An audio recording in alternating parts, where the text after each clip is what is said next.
chochote. Pendo la Mungu alifananishi na kitu chochote.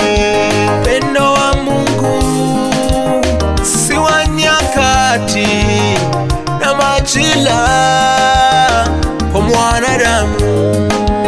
Pendo wa Mungu si wa nyakati na majira kwa mwanadamu.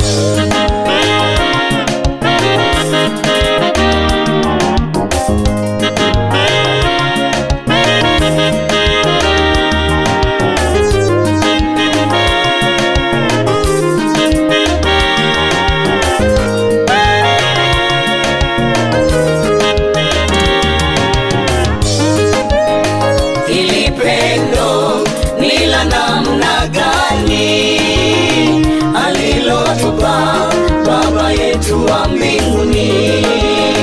Hili pendo ni la namna gani alilotupa Baba yetu wa mbinguni?